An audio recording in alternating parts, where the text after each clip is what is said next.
Hi everyone, what is the tip today? Here you go. So just like இந்த மாதிரி shape create பண்ணீங்க.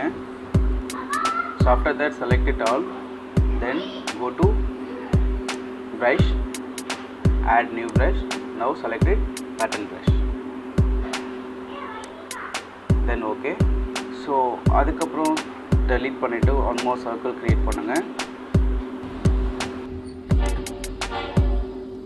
Then only on stroke color, then go to again brush, apply your last created pattern brush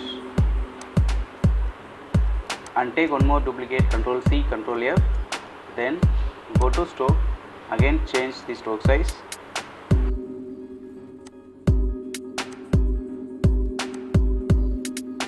and change the transparency.